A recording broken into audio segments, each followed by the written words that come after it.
Kam një djalë dhe u bova 3 vjetë e gjysmë që nuk kam ngel shtatzën. Vjera ime ka shku në tyrbe dhe shehu i ka thënë që merre një pe dhe lidhja te barku kur të flenjsh.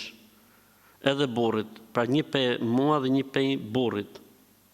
Unë nuk i besoj këtyre gjërave. Mirë po vjera po më thot, pash Allahun bëje. Se do të ndihmoj dhe unë ja bëj rrafsh, po faktikisht nuk e vej. Vajtja ke këta njerëz, siç është rasti vajtja në tyrbe tek shehu dhe shehu thot lidh pej me nyja, kjo është shirk, idhujtari. Neve nuk na lejohet si musliman të shkojmë në vende të tilla, nuk na lejohet. Allahu thot në Kur'an: "Wa anna al-masajida lillah", xhamiat janë ngrit për Allahun, xhamiat. Nuk ka gjë tjetër, nuk ka përmend Zoti alternativë B për muslimanët. Muslimanët shkojnë në xhami. E para kjo. E dyta, ky thot lidh pej me nyja. Do të thonë magji e pastër. Magji e pastër. Sepse në Islam kjo gjë është shirk, është magji.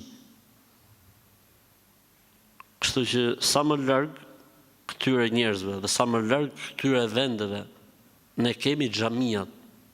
Nuk ekziston në Islam objekt tjetër kulti dhe adhurimi për Allahun përveç xhamis. Thot Zoti në Kur'an në surën El-Jin: "Wa anna al-masajida lillah fala tad'u ma'a Allahi ahada."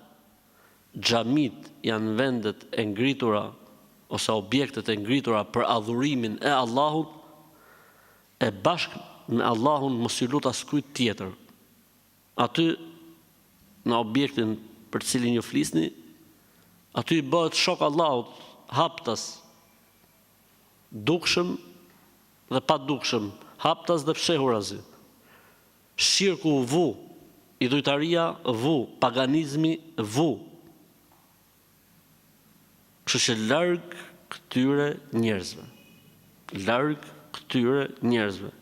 Ajta ka thonë qartë fare, pej me nyja. Allahu çfarë thot për nyjat në Kur'an?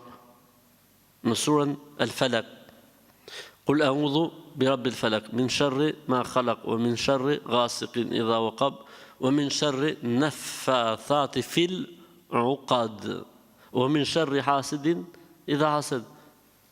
O Zot, më ruaj prej së keqes së atyre që fryn në nyja. Allah i ka përmend në Kur'an. Po çfarë ti bëj, thot, a bon me ja bë vjerës rrafsh, pra mi thon po, pa merak do ta vejnë për shemb. Unë mendoj që këto fijet e perit me nyja që keni marrë nga baba shehu, me ja lidh baba shehut. Po s'pranoj baba shehu me i lidh, atëherë merrni këto perat me nyje dhe futin në ujë të kënduar. Dhe ky ujë kënduar duhet të ketë brenda uthull, krip, me i knuca sure nga Kurani edhe me i zgjidh nyjat aty mrena. Dhe pastaj me e derdh ujin, me e lënë për ca kohë, me e derdh ujin edhe pastaj me i djeg këto fijet që ju janë zgjidhur nyjet. Nëse nuk ka mundësi njeriu me i zgjidh ato nyje se mund të jenë shumë të forta apo të vogla, atëherë priten nyjet në mes, praf, aty ku është nyja, kputet nyja, po në ujë brenda, në ujë brenda.